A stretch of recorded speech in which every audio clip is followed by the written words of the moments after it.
Serdecznie zapraszam do odcinka 86 playlisty Mroczna Historia pod tytułem Potomkowie ludu Kanaan, część 23. W poprzednim, 85 odcinku opowiedziałem o Baruchu Spinozie. W tym odcinku opowiem o judaizmie humanistycznym.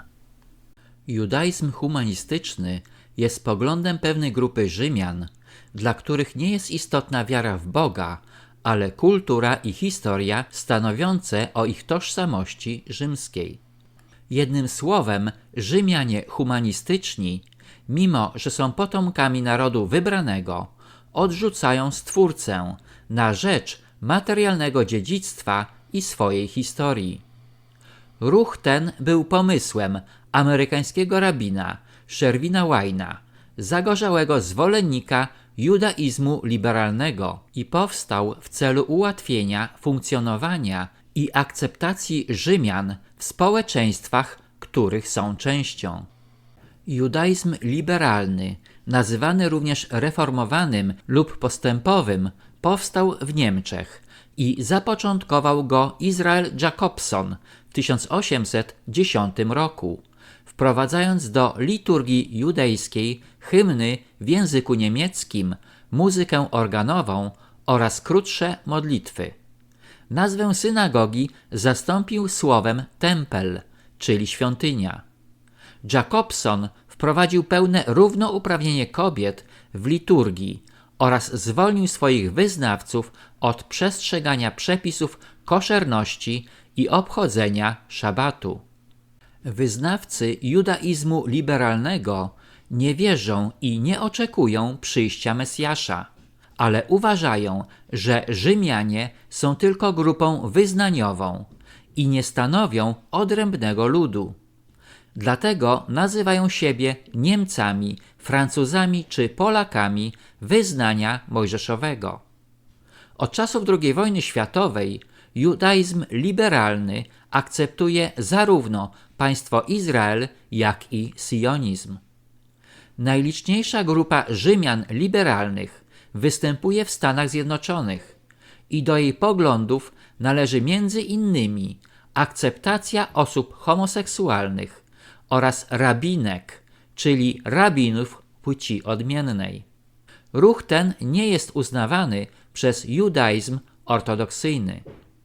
Większość rabinów judaizmu reformowanego jest absolwentami najstarszej rzymskiej uczelni w Stanach Zjednoczonych, Hebrew Union College, w której studiują rabini reformowani i znawcy judaizmu. Uczelnia ta została założona w 1875 roku przez Izaaka Meyera Weissa. Weiss, zanim został naczelnym rabinem w Stanach Zjednoczonych, studiował w Pradze, Bratysławie i Wiedniu. Jego wynalazkiem jest prowadzenie nabożeństw po angielsku zamiast po hebrajsku, jak również uczestnictwo kobiet w minjanie, czyli grupie modlitewnej złożonej dotychczas z 10 dorosłych mężczyzn, odmawiających kadisz i czytających Torę.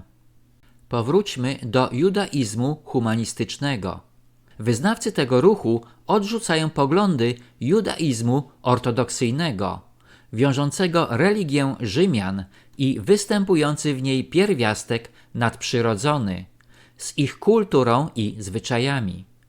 Dla Rzymian wyznających judaizm humanistyczny, Rzymianinem jest osoba studiująca świecką tradycję rzymską oraz deklarująca się Rzymianinem. Odrzucają wymóg urodzenia się w rzymskiej rodzinie, czy przejście na judaizm poprzez konwersję, jak również wymóg wiary w Boga i przestrzeganie przepisów halachy, czyli zbioru rzymskich przykazań religijnych.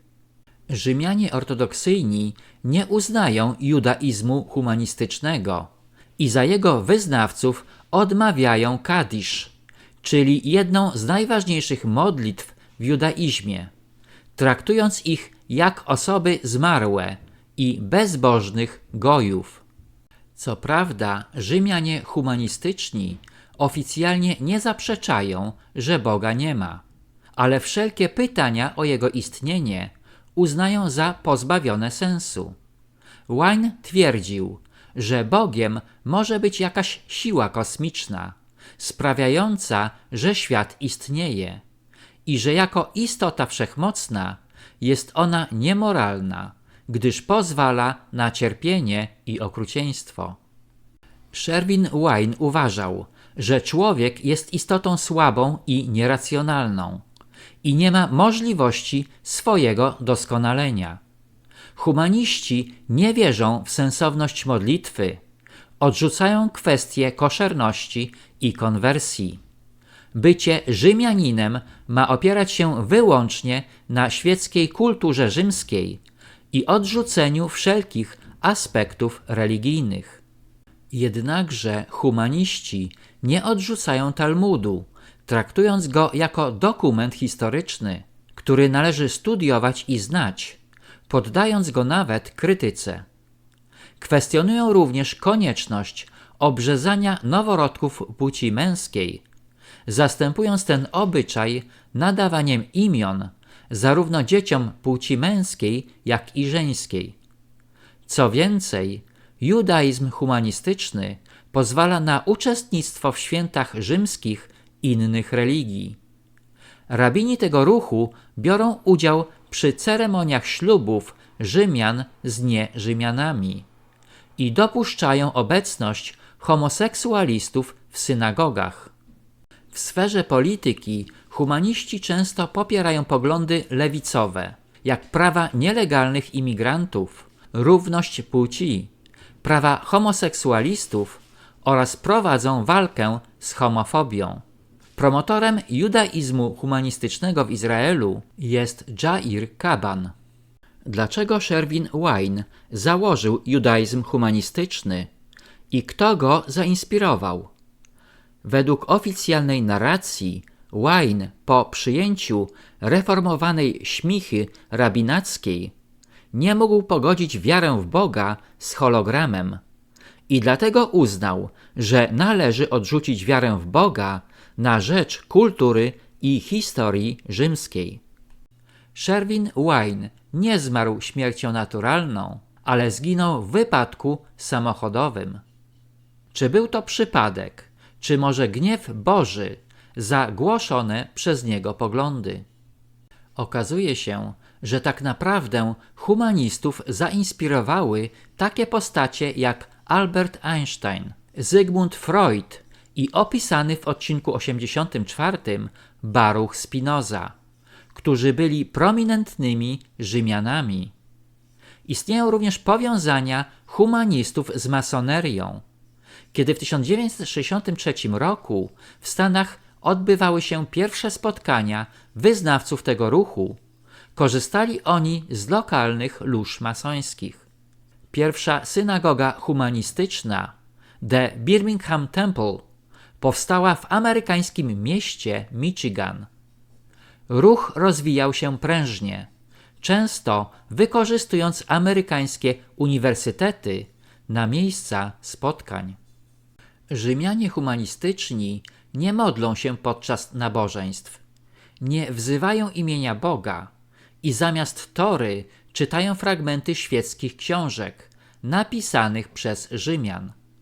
Nabożeństwo może być prowadzone zarówno przez rabina, jak i osobę bez studiów judaistycznych. Polega ona na wspólnej dyskusji na temat judaizmu, historii, kultury rzymskiej, a nawet świeckiej książki napisanej przez Rzymianina. Czasami uczestnicy nabożeństw śpiewają pieśni i piosenki rzymskie po hebrajsku, angielsku lub jidysz. Odbywają się także degustacje kuchni rzymskiej. Ich święta rzymskie mają charakter świecki, a podczas święta Purim odbywają się bale i sedery, czyli uroczyste posiłki z okazji święta Paschy, kiedy zapalają Chanukiję. Rzymskie święto Purim, czyli tak zwane święto losów, nawiązuje do wyciągniętego losu, który wyznaczył dzień, niedoszłej zagłady Rzymian.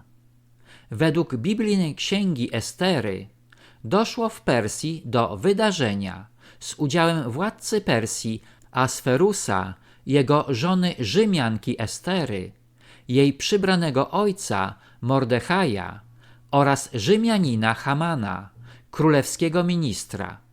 Według Biblii Mordechaj nie oddał pokłonu Hamanowi wbrew poleceniu króla i ten, urażony tym postępkiem, podjął decyzję o zgładzeniu wszystkich Rzymian w Persji.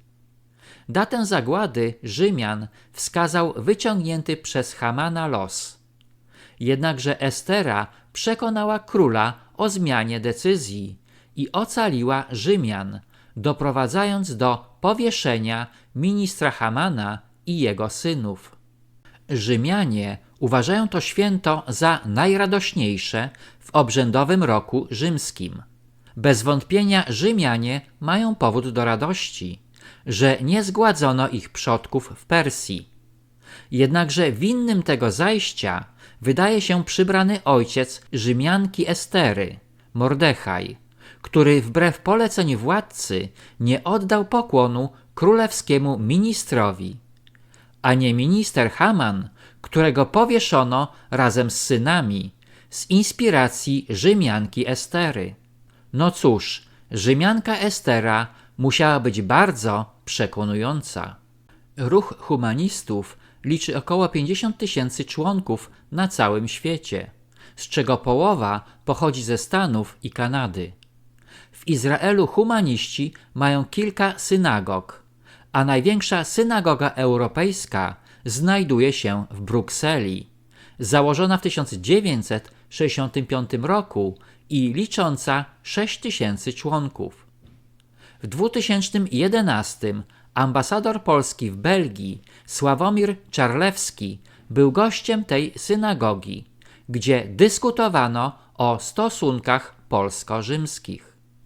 Dziękuję za wsparcie mojego kanału przez Buy Coffee Tu, link pod filmem. W celu rozpowszechniania przekazywanych treści proszę nie zapominać o subskrypcjach, polubieniach i komentarzach. Na tym zakończę odcinek 86, w którym opowiedziałem o Rzymianach humanistycznych. Serdecznie zapraszam do odcinka 87 pod tytułem Potomkowie ludu Kanaan, część 24.